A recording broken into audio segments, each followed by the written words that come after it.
na magtutuloy-tuloy na ang mga kasong ito. Yung baga, uminit na sa tag-init, di ba? Sinabi ko sa inyo noon, iinit at sa tag-init.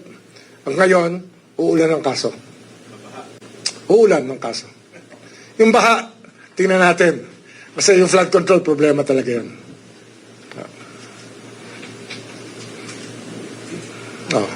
Tanong? Yung complaints sa walo po ninyo, mga flood control related naman to against Congress. Karamihan, flood control, tsaka conflict of interest. Sako pareho yan. Kasi bawal nga maging contractor eh. Bawal yan eh. Kaya lang, hindi ito pinansin ng napakatagal na panahon. Ngunit alam naman natin, isa yan sa mga dahilan kung bakit nagkakagulo-gulo tayo sa larangan ito para nawala na yung dividing line between decent and indecent behavior. Tuloy ka lang. Sir, when you say ifa-file na, for preliminary investigation. Okay. Hinog na ang fact-finding at preliminary investigation na. Of course, may mga ibang kaso pa na yan, nahihinog-hinog na dyan din papunta sa PI din. mamaya namin puntahan yan, sir. Pero let's stay muna dun sa 8. Mga kong lang to, sir. 8 or more than 8 yan. Puro congressman yan. Can you just, maybe if you cannot give the names, paano po yung involvement nila, as in medyo broad strokes of their involvement? Yung isa rito kasi, yung contractor, yung sinasabi natin na conflict of interest. Kung ikaw congressman ka. Kung ikaw contractor ka. Magkahiwalay na trabaho yan. Pag pinag-isa mo yung trabahong yan, kasalanan yan sa taong bayan. Very simple yan. Conflict of interest yan. Section 3E ba yan? 3E ng Anti-Graphic Corrupt Practices Act. Tsaka H, 3H.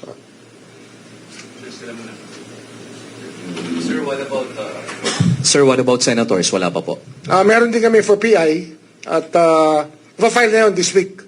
Meron din rin kaming baka resolutions within the week na ipa-file rin sa Korte sa Sandigan Bayan for that. Ilang senador po ba yan, sir? Ang iniisip namin dito, 2 o 3. Yan ang tinitingnan namin kung mahihinog na. Pero yung isa hinog na para i-file sa Sandigan Bayan. At least one, sir. At least one. Isa for PI. For PI. Okay, sir. Alam mo na. Malalaman nyo naman yan pagdating ng tamang oras. Kailan yung one? This week or next week? This week yan. Ang pinag-uusapan natin ito linggong to. Iba pa yung next week. Iba yung trabaho this week. Iba yung trabaho next week. One senator this week. Baka dalawa. Senators? Dalawa. Yung isang Sandigan, isang PI. Okay. Tama ba? Senator, okay. Baka dalawa pa. Sir, mga Dalawa lang. Isang Sandigan, isang PI. Isang preliminary investigation. Tapos, yung mga contractor, puro PI na yan. No? Puro PI. Pero doon, may isa pang contractor, baka i-file na namin sa Sandigan ngayon. Yun din. po sa isang senador, ito po ba yung related sa flood control? Baka hindi. Yan yung conflict of interest lang. Yung kaya more of plunder due to, ano yun yun? Sir, is it Senator Joel Villanueva for this week? For PI. For PI? Okay. And then any clue doon sa yung senator for this week? Any clue kung sino? Si Senator Marcoleta. Definitely, for resolution na. We're about to file it already. This week yung kay Marcoleta? Yeah. Okay. Pagsasampa na ng kaso, sir, tama? Pagsasampa na po ng kaso. Pagsasampa na ng kaso na. Sa Sandigan na yan. Plunder, sir, di ba? Plunder. Kasama po dito yung mga correspondents niya, sila defensor, yung mga na-implicate po natin. Kasama sila. I don't know kung same forum yun, no? Same forum. Same jurisdiction. Sir, yung status kay Joel? Yun nga. For PI. For reso. For PI na. For PI. PI na yan. Yeah, so tuloy-tuloy, kahit na kasi we were abroad, tuloy-tuloy ang correspondence namin sa mga nangyayari dito.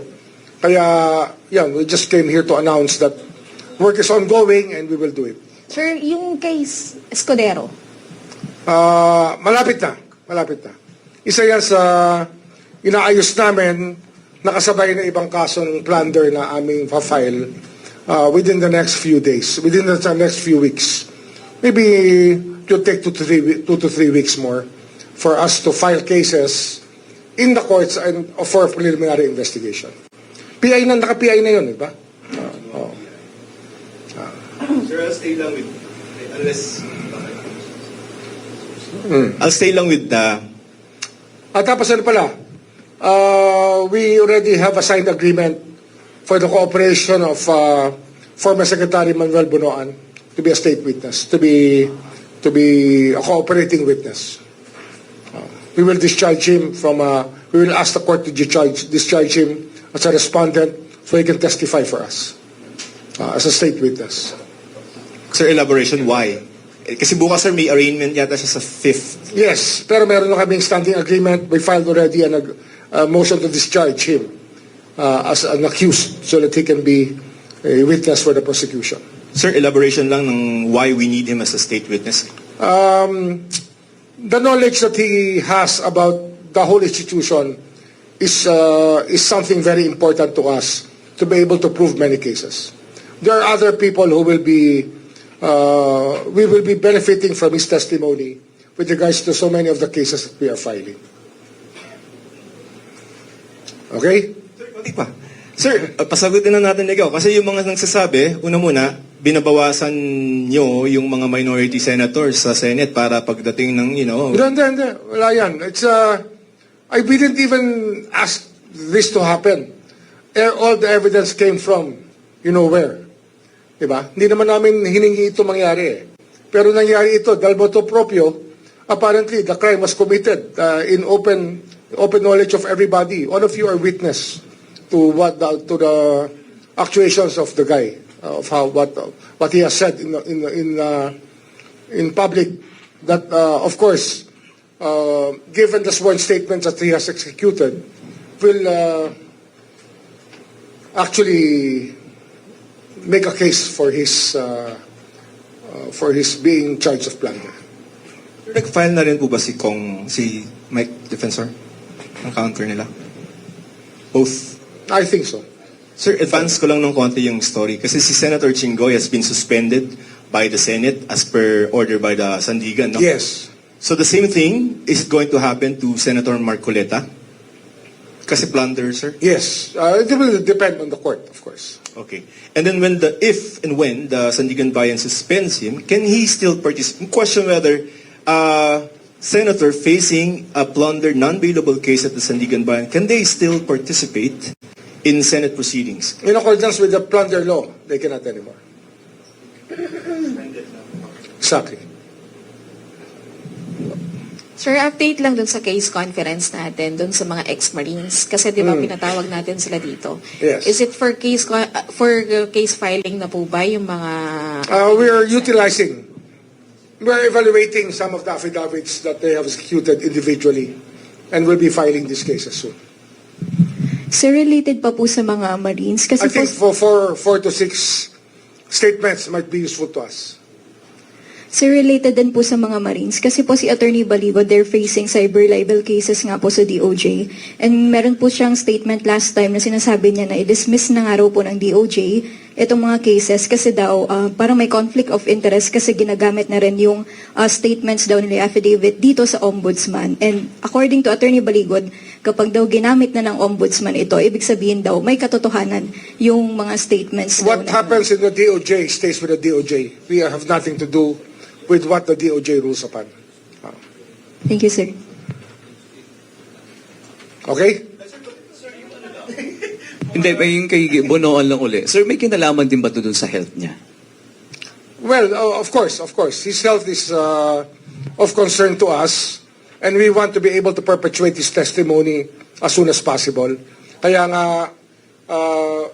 it's important to us that he be discharged already so that he can be our witness. Ano to kasi nga, the tactic here and what we're trying to do here is to finish the cases as early as possible. Kasi yung naging dating lumang tugtugin na ng inordinate delay of justice, hindi ho mangyayari dito. Sa atin dito, we do the case build-up so we can present the cases immediately. Wala hong mahabang kaso-kaso rito. Basta andyan na yung ebidensya, ilalatag namin yan pag handa na kami. At malamang, hindi namin ipa-file ang kaso pag hindi kami handa. Si Secretary naman po will be stayed with us alongside sila Yusek, yung mga dating yung Yusek. Di ba? For all Yes. For all intents and purposes, he will be testifying for the prosecution. Okay, sir. Pardon me for belaboring the point. No? Ano nga pong status nila Senator Villanueva, Senator Escudero? Ongoing PI, correct? Ongoing PI. Okay. And relatedly, kasi sasabi ng iba, the reason why they transferred was in exchange for... I'm not privy to anything of that nature. No, mind you, we don't make deals with anybody with regards to the culpability or innocence of anybody. We don't make deals with that. And you're not going to be... So all the deals that we make here will be in open court. If we will discharge you as a witness, we will have you discharged as a witness. But there are no other deals accepted here. Okay, sir. Thank you. Ombudsman, sir, clarification lang. Yung mga contractors is puro PI lang po yun, yung 8. Wala pong kaso. And Meron isa dyan, hinog na, papasok na Sandigan Bayan. Pero yung 8, ito PI na.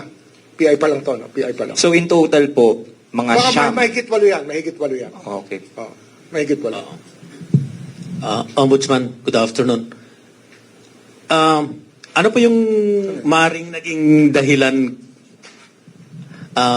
Ombudsman, kung bakit preliminary investigation pa rin yung ilalabas against Senator Joel Villanueva? For in fact, ang pagkakaintindi ko during the last time na magkaroon ng press conference with you, Ombudsman, ay parang ifa-file na yung kaso. Hindi namin tinanggap yung findings ng DOJ kasi nakulangan kami sa case build-up na ginawa ng DOJ, so we had to conduct our own. And we have to conduct our own. Ano yan eh? It's our choice whether or not to accept the work of the DOJ because we delegate work to them. And in case we have to improve on the cases to make sure that they're tight cases, watertight cases, then we conduct our own PI in this office. Kasi nga, what we delegated was not the result was not satisfactory to us, to our standards. Okay? Thank you. Gandang hapon sa inyo. May MR daw. May MR on behalf of